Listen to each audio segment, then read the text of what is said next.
Hi, I'm Ed Griffin here from Dublin City Council IBA Starbuck programme, here with the great Jim Rock here, and Jim's going to have a chat about how he got started in boxing and his career, amateur and professional. Hey Jim, how's it going? How are you doing, Ed? Not too bad, Jim. Can you tell everyone how you got started in boxing, what age it would have been? I started boxing when I was 6 in Junior Boxing Club. Right. My eldest brother, he was boxing and just followed suit, I suppose. I was the fourth eldest, but I was the second one to join boxing, so 6 years of That old. was there like a history before the brothers of boxing in the family, your dad or anything like that? No, there was no history. Yeah. I don't know how, but the brother got involved in it, and then I suppose being like the 9 brothers in our house, Right. so we were always baiting one side of each other or something like So that. what So you do it for me? may as well try it anyway. So Yeah. that's sort of what got me into it. 6 years of age, and I think my first week in Junior Boxing Club I had 2 fights. I joined on Sunday, I fought on the Wednesday, and I fought again on the Sunday. And back then, like that was 1978, like that's the way it was. Yeah, you just get in. You just get in and fight, got bashed, and Yeah. fight the next week. And Come here, tell us this, do you remember like boxing in the Dublin, because a lot of the kids that we work with would be starting off in the Dublin leagues, the county Dublins. Yep, I boxed in the Dublin leagues. My first one obviously being 11 when you fight that fellow in 1983. I know I had the Dublin League final, and I had it in the old Transport Club. It was somewhere over in Crumlin. Yeah, it's still over there, I think, is it? So that's where I had my first league final. Then I had obviously the Dublin final, and the Dublins, Yeah. and then I had the All Irelands. Yeah, how did you get on as a juvenile? I won my first year. I won the leagues. Then I won the Dublins. Obviously, we didn't have to do Leinsters, and then I boxed in the All Irelands, and I won the All Irelands my first year. I boxed Conor Quigley, who is Jason Quigley's father, Oh, right, in the final. So that was a boy one, and I think I was 42 kilos. Yeah. Then the second year, which I think was 1985, the All Irelands were held in Cork, Right. because Cork was 800 years a city. Oh, yeah. So they had the All Irelands in Cork, and I think I won them then at 45 kilos.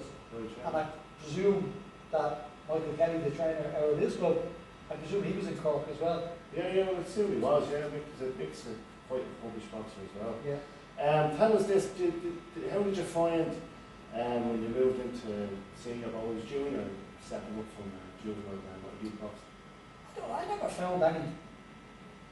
Would you consider yourself like more of a tactical boxer or a fighter or such? As an amateur, I'd have to say that I would have been a fighter. Right. I would have always got stuck in and just, barreled my way through. Yeah. And I found as I got into sort of senior level, like that my style of fighting was never going to win. Like I never won a senior title. Yeah. Twice, I got to the seniors semi-final twice. I was beaten once by Dennis Galvin, and then I was beaten 9-7 by Brian McGee. Now, I always, serious lads. which I always say, like, wasn't a hope that Brian McGee beat me. Yeah. Really? Yeah. I mean, like, I have a video at home, Right. and I mean, like, I remember they called him 9-7, and I remember he had his head down like that, and then they said, like, Brian McGee went, and it was as if, like, he was looking like, oh, Jesus, did I win? Yeah, you didn't think you got it? Well, I don't think, but however, like, I mean, he went on to some great things, he's a Yeah. smashing boxer, Yeah. but 3 rounds never suited me. Yeah. At the end of 3 rounds, like, I could have done another 3 rounds, Yeah.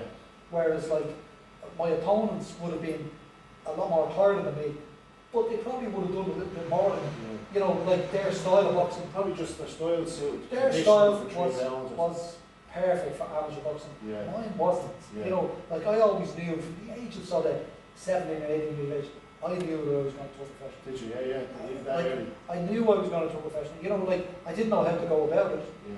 but I just, because I was talking to people, and there was, your style is better for that.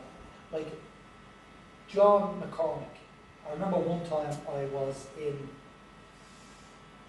training in Savers, because I was boxing with Savers at this time. I was about 16, and David Kavanagh. You know David? Yeah, no, Kavanagh? Dave's, he was involved in Talented. Mount Talbot, and he boxed for Drim and that. Yeah. But David Kavanagh came down to St. Saviour's Boxing one Sunday morning as different clubs went down, Yeah. and we got in, and I tell you in the first round, he bet looks out. Yeah. He just, like, I'd say like it was just, they may as well just put a dummy in front. Yeah. Well, why do you think that was? was cold, he was fast, he was flashy, and he just bump, bump, bump, hitting me at will. And I remember that my nose was busted and the blood was pissing out of me. I remember distinctly, I was only 16, and went back to the corner, down for the second round, and then started the second round, same again. At the end of the second round, I started getting to him. Third round, I have to say, I milled it. Yeah. You know, then the third round was over, he got out of the ring, but I think I went on and sparred someone else then. Yeah. You know, and Something after, you can do then. yeah, but after that spar, John McCormick, he's the first man ever said to me, I was 16, and he said to me, because he used to call me Rocky, he said, Rocky, professional games for you. Yeah, his brother Pat boxed professionally. So was John. So John was British champion. Yeah, the two of them were very good. John was British champion, Pat was European champion. I mean, they were Serious level. accomplished professional fighters, you know. So like that, he was the first person ever said to me about 20. He said, "Oh, Rocky, you want to turn pro?" He says, "That's it. I'll fucking turn you pro." That's what he thought. Yeah. And that's what first got into my head. But I knew that like the 3 rounds wasn't good enough for me. Although like if that had been a fight, I don't know. He won the first 1.5 rounds. I won the second half of the second. But I won the third by so much. You taught him well. You know, like if I hadn't been a fight, I probably would have got it. Yeah. But again, if I hadn't went on 4 rounds, he wouldn't have been able for it. Yeah, we'll say, well, how did you initially, at that time, like, there wasn't there's a massive amount of professional boxers now, but at that time there wasn't a huge amount of Irish professional No, boxers. there was loads. How did that go about? Did someone approach you, or did you? No, what happened was, I started going to Belfast in 1993.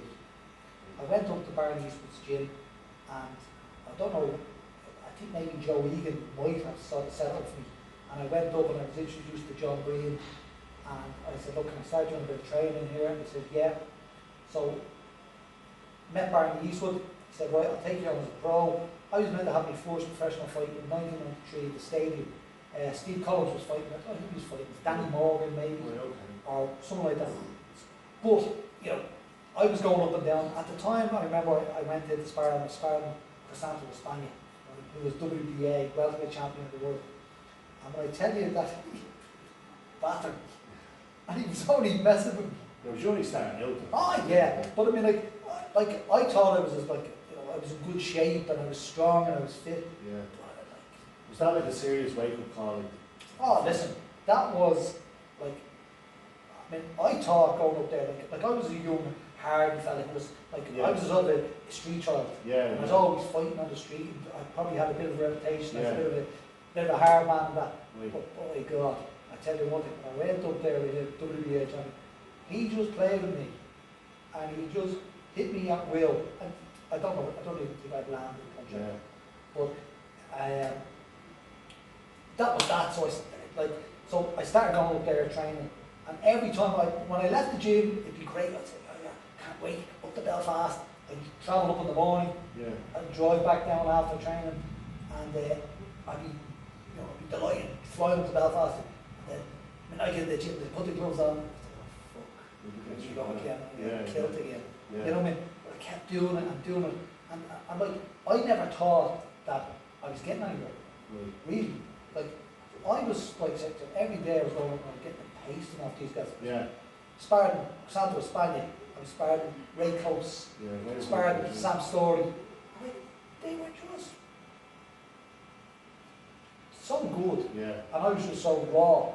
But I kept plugging away and plugging away. But I could never see myself getting better. Yeah. But they probably could. Oh yeah, but this is the thing. So I was up there training with them and getting the box on me, going down, coming back up, going again. And I couldn't see myself getting better. But after about 2 months, I hadn't trained in my gym down here in CID. Yeah. And after about 2 months, I came down and I sparred the likes of Dan Curran and whoever else was it, maybe Ian Timms or something like that. And we would always have fairly competitive spars. Yeah. But when I was at me up there sparring for 2 months and not seeing myself getting any way better, all of a sudden I got in with these lads who were always sparring with, like there was nothing between us. Yeah. And all of a sudden, I was watching, I was making them miss. They couldn't hit me. And I was hitting them. I was saying to them, I am getting better. Yeah. It's the level you're probably sparring and all that. Yeah, but you see, every time I would probably try and move up a notch with these lads, they were able to go more levels because they were so good. Yeah. But I could see Spartan fellas down here. I was thinking, I am getting better. Yeah, you were going These for lads levels, can't yeah. get me. Yeah. So then the next day I went to Belfast to train after being Spartan, my normal lads in Dublin. In my head I had it, I fucking have to get better here. Yeah, yeah. You know what I mean? And then when I went into Spartan, in my head I had, I'm not yet, so I was able to sort of Yeah, so compete a little bit Yeah, more. yeah, you're giving Psychologically, more. Yeah. it was, you know, I was like, not only was I was getting better, then I knew I was getting better because of the amateur lads. Yeah, just more confidence. And Yeah. tell us this, say your first couple of professional fights, how did you find them? Or did you box mainly in Ireland or did you box abroad? Yeah, my first professional fight was, Steve Collins was fighting in the Point Double. Yeah. So the fight was on the Saturday. On the Tuesday, myself and Eamon McGee get a phone call, yeah, do you want to fight on Saturday? Yeah, we were training, we were ready. Yeah. So I have to say I was a little worried about it because, so Michael Cruz was fighting, Paul Griffin was fighting, Jim Webb and Danny Ryan. They were the four Irish fellas that were in the bill, let's say. So, and Eamon McGee, obviously. Every one of them got opponents. I was looking at them. So every one of them had opponents that had, let's say, 10 fights with 3 wins or 4 wins. Yeah. So I get this fella called Craig Lynch. 4 fights, 3 wins and a draw. So he's upbeat. So I'm saying to myself, why am I fighting? Lad, that's not, Yeah, big and- experience. And the problem with, and it's still a problem with professional fighters today, is everyone gets in their ear. Yeah. You know what I mean? Yeah. You know, so people were saying to me, you know, that fella here is unbeat. Yeah. You know, but anyway, I wanted to fight. Yeah. So I weighed in, I think, 10 stone 13, which was great, you know what I mean? I dropped your man in the first round, and then I just battered him for the 4 rounds. And again, I was relentless. I didn't stop punching for the 4 rounds, just on him constantly, just on him, walked him, probably But the thing is that an awful lot of the professionals that are around, and probably even today, like, an awful lot of the fights are settled, that they're building sort of a record, and it looks, on paper it looks impressive. I know, but that's Yeah. the way it's done. Yeah. And that's fair enough, you know what I mean? But like, for some reason, I wasn't giving him for my first fight. Yeah. I was given an undefeated fighter, which Yeah. is unusual. But listen, I didn't care. I wanted to fight. Doesn't matter, yeah. I wanted, like, I mean, a few months earlier, I went down to Mill Street when Collins, Eubank, yeah, and Ray Close was on the bill. Now, they hadn't got, there was a problem with the opponent, and Barney East was man of the time, Tony Baker, and he said to me, you might end up fighting Close. Yeah. You know what I mean? Yeah, how'd you feel about that? No more. Yeah. Because they were giving me £5 grand, 1995, Yeah. 5,000 sterling. No, I wouldn't have cared. Yeah. Now, you know, more like I would have beaten. Doesn't matter. Yeah. Well, I'd sparred Ray Close loads of times, and there's one, like, he didn't punch really hard. Great boxer, lovely hand speed and all that. But okay, I wouldn't have cared. I wouldn't have minded if I had got beaten by Ray Close Yeah. in my first professional fight, because Ray Close It's is, a good name, yeah. I mean, like, anyone's. he bet you might. Yeah, yeah. But, you know, but that didn't come off, lucky enough. But, you know, my second fight, again, was in Mill Street in Cork. Collins again, fighting Neville Brown. And I fought a fella who I think Danny Ryan had fought previously. He was ranked number 24 in Britain now for about 120. Yeah. My second fight, and I dropped him twice. No, I'm not a big puncher. Yeah. I was never a big puncher. Like, I was always strong, Yeah. but I wasn't a big puncher. But all of a sudden, because I was so sharp and crisp, and I think being down at 11 stone, like, I was dropping these fellas, Yeah. which, like, I was like, Yeah. Probably the accumulation of punches as well. Like. no, it was single shots Was that it? dropped them. It was right hand over the top. Yeah. Boom, they would drop. But again, it wasn't powerful enough to keep them down. I mean, they get up. Yeah, but still, like, you're winning the rounds anyway at that stage. Oh, yeah. Come here, you won, I think you're the only boxer that's won 4 professional Irish titles at, Yeah. at different weights. The first one even. My first one was, well, my first Irish title. I won 2 other titles first. Yeah. I think I'd done a 12-round fight in my 9th fight, which you don't get professionals doing that, Yeah. you know. But I went to London, and Michael Cruz was fighting Adrian Stone for the BBO, was it? no, the IBO tour. IBO, right. Now, so I was to fight Alan Gregg for the Irish middleweight title. So again, I weighed in at 10 stone and 11 and a half, very light, you know. Michael weighed 11 stone, 2.5. So Right. Michael missed the weight. Right, okay. So Michael didn't make the weight. So the fight still went ahead. But if Michael had have beaten Adrian Stone, he wasn't getting the title. Right, so So- yeah. I was like Brian Peters with both the managers, and I was trying to say to Nixon, let me fight Stone. Like I'm the weight. Yeah, yeah. Let me fight And Stone. they wouldn't allow it, would they? No, Michael was fighting for the world title. That's Yeah, fair yeah. enough. You know what I mean? Yeah. But I mean, like, you know, I was sort of saying to myself, I remember he weighed 11 stone 2.5 at the weigh-in, and I said to him, "You're going to go off and try me," and he wouldn't even try to go off and make the Yeah, weight. yeah. So I think he sort of, I think You have to catch weight or something. no, you can't get catch weight for a world title. Oh, can you not? No, you have to make the No, I weight. mean, you'd probably happy just have to fight at a catch weight. Well, I don't know, like for me, like Michael was a welterweight. Yeah, yeah. So, like, to me, Michael could have weighed. I think he could have made the 11 stone.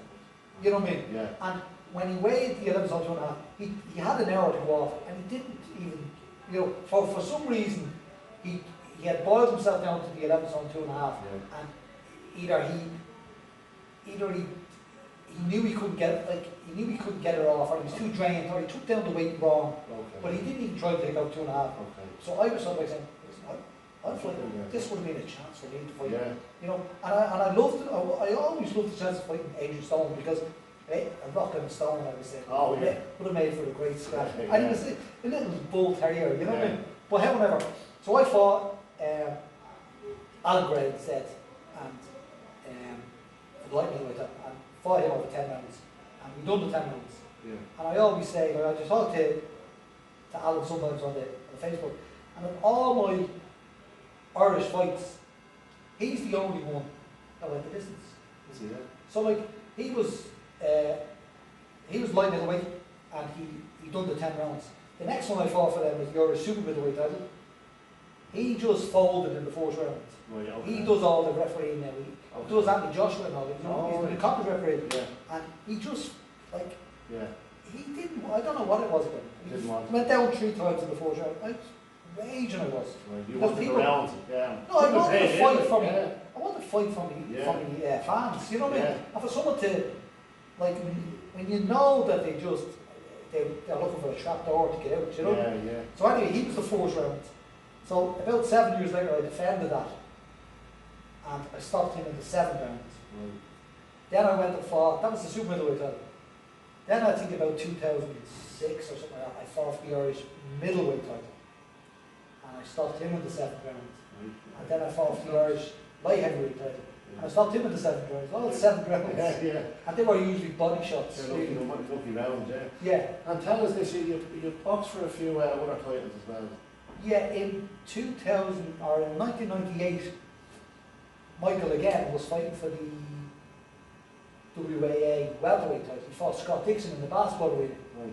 So I was meant to be fighting 6 rounds at light middleweight, and 10 days before the bill, Pascal Collins was fighting for the WAA Intercontinental title, super middleweight. Yeah. He was sparring Steve Dawson, and Steve Dawson couldn't.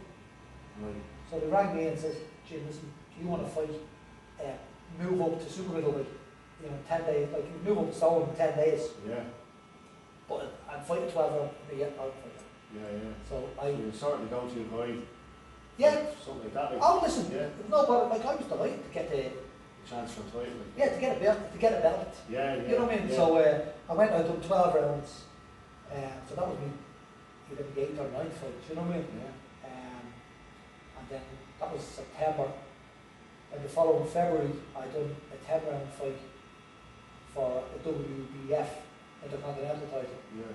I think I stopped him in the 3rd round, and then a few weeks later was the Irish Super Middleweight title. Yeah. I stopped him in the It's a 4th. few weeks. It was grand, yeah, because I fought.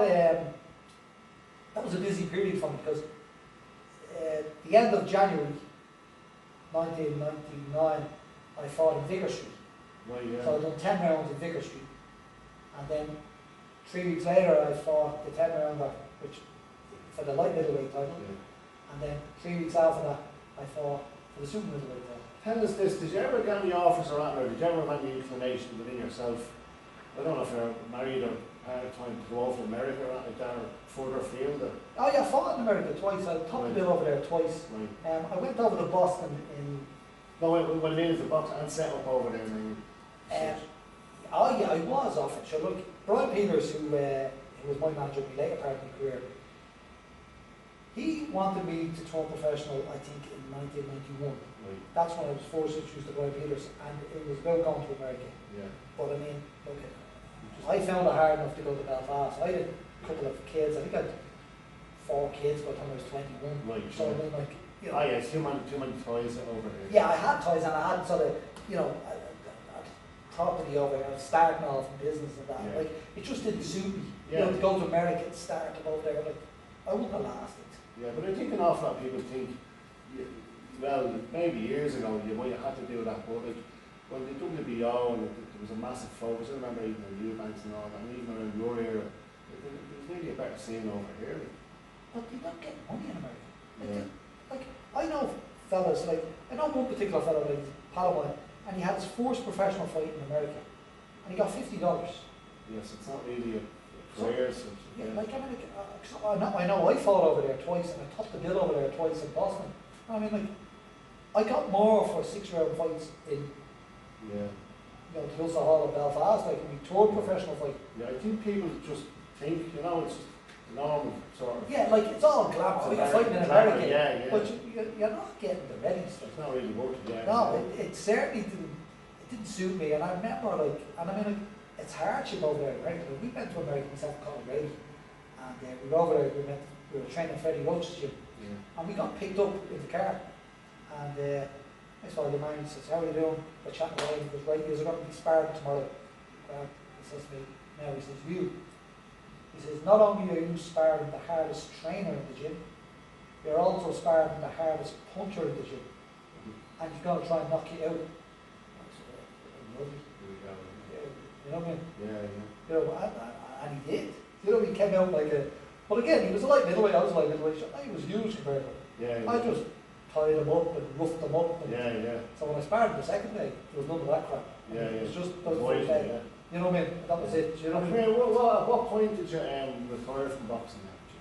Retired in 2009 after 14 years. Well, listen, I retired probably. I was retired from 2001. Yeah. You know, I think I got beaten in 2001 as my second defeat by someone who shouldn't have beat me. But I ran the Dublin Marathon about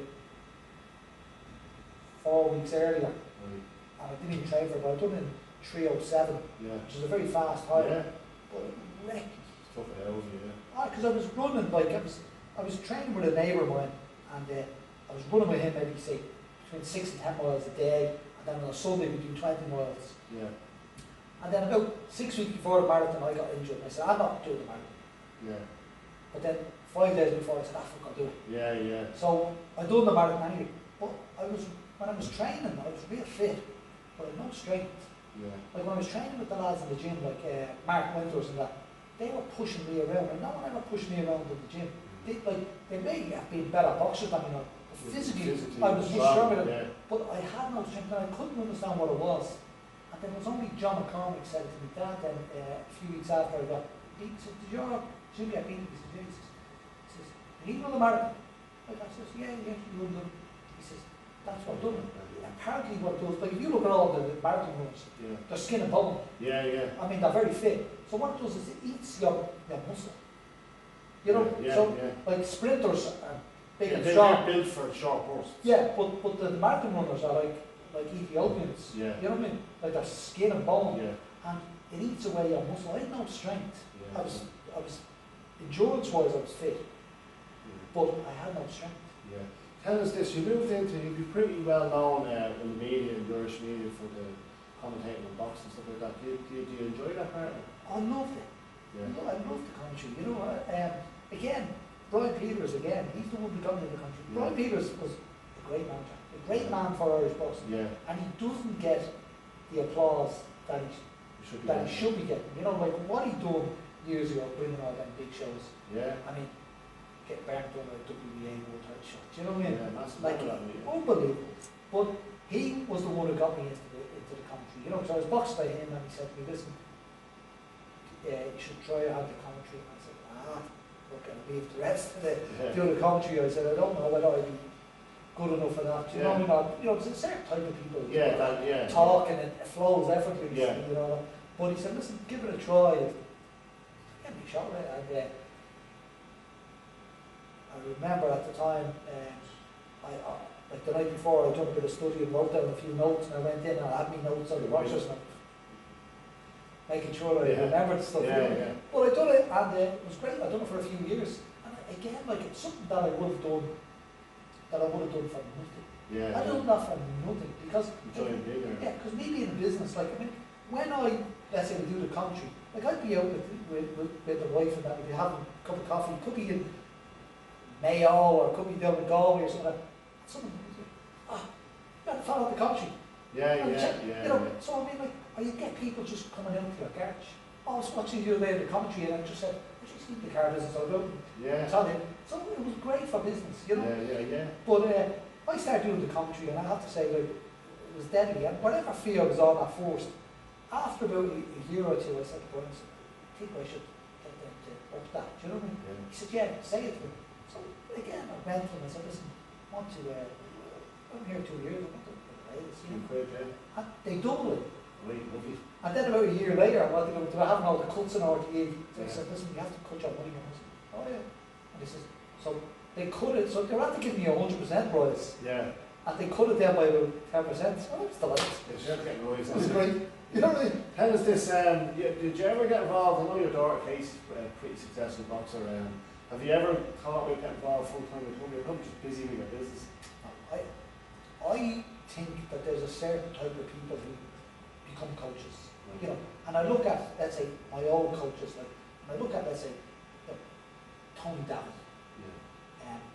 I look at John McCormick, you know, Peter Perry was my coach. I can't say Peter Perry had loads of patience, because he was a fiery individual, but great man, you know what I mean? Yeah. But John McCormick and Tony Davitt, I mean, John McCormick in particular, like, he'd sit and he'd explain things to you, and he'd explain them to you again, and then again, and then again. Whereas, like, if you were my boxer and I told you something, and then you didn't do it, and I'd tell you again, and then I'd say, he's not paying this. Thank him. I'll deal with. I'll put my time into him. Yeah. So I think there's a certain type of people. Like you have to have a certain mentality Yeah. for coaching. You have to have a certain amount of patience in that. You know, Yeah. I don't think we have that. Yeah. You know, and I'm too busy, let's say, work-wise, and you know, I think it'd be wrong to dedicate yourself to, or to tell somebody you're going to dedicate yourself to, and then not have the time. Yeah, I know what you mean. You know, like, well, at least you're honest about it. Yeah. At least you're not getting in there. Like, there's quite a number of coaches that get in there and begin with good boxers or something like that, and then they're out there after.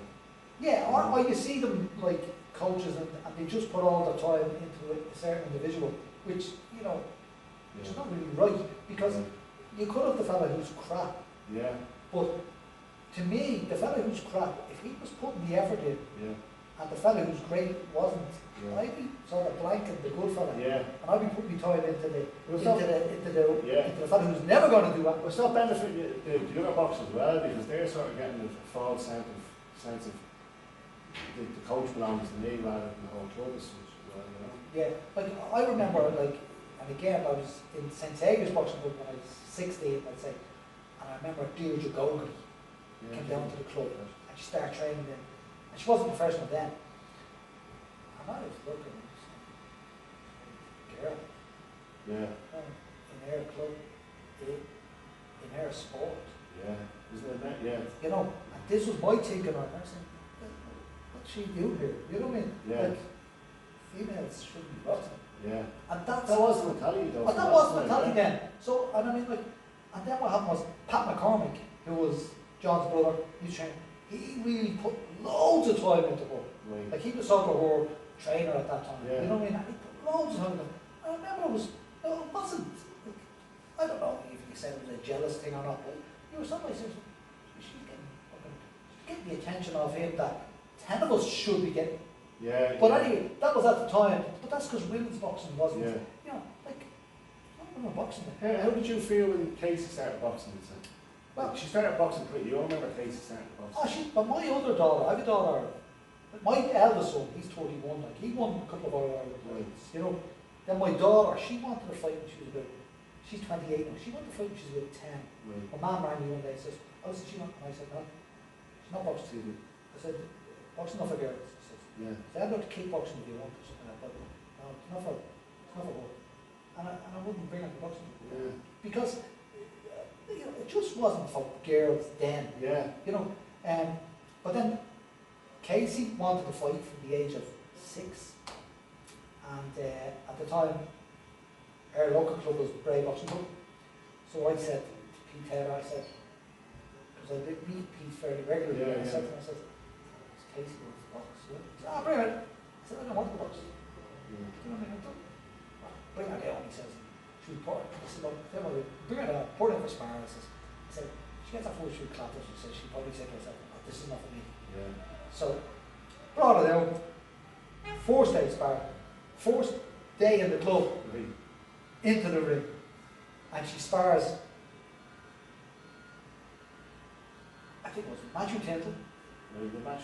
How do you know? Yeah, but again, They're only kids though. 7 or 8 years later. Yeah. Matthew Tintle and Jake, who's Pete's nephew, I forget his second name, Yeah. he boxes at the moment. He done fairly well in the elites, he got to the semi-final of the elites there last year. Jake McMahon is his name. Right. Okay. So he's Pete's nephew. Right. So she gets in with them and she gets thumped around. Yeah. You know what I mean?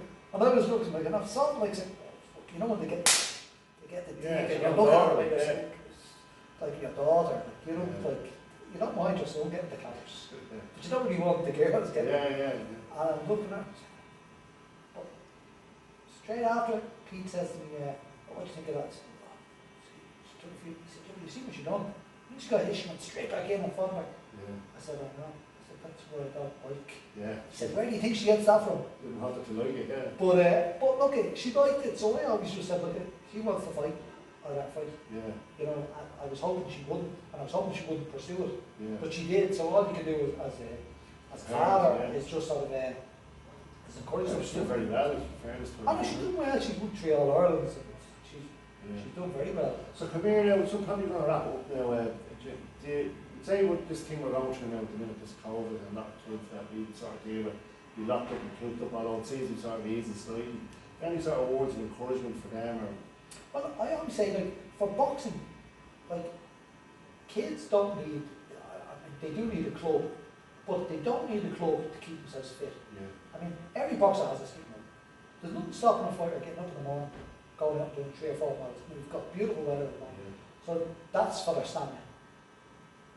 Every kid, especially now, they're all posers, you know, they've all got mirrors. Yeah. They can shadow box at home. You know, they can do their sit-ups, they can do their dips, they can do all the like that. I mean, the only thing they can't do is spar. Yeah. So they can all keep fit. So there's no reason or there's no excuse To the world. for them not to keep fit during this time. I mean, it's so easy. I mean, like I always tell, for any boxer, you can go anywhere in the world, bring your skipping rope with you, boom, boom, boom, do your skipping, do a bit of shadow boxing, do a few presses, and keep yourself in shape. You don't need a big fancy highfalutin gym like, you know, like all the bodybuilders need. Yeah, you know what I mean? Yeah, it's probably one of the most basic sports. It is. So wise, yeah, and they all know the drill. I mean, they all know to run, do a few sprints. They can do their skipping, they can do their shadow boxing. Yeah. And so it doesn't take much to keep in shape. So that's, I mean, like, that it's a very easy thing for them to do. You know. Right, well, Jim, thanks very much for the interview. Right, so guys, we'll see you next week for another interview. And thanks again to Jim. Thank you. Thanks.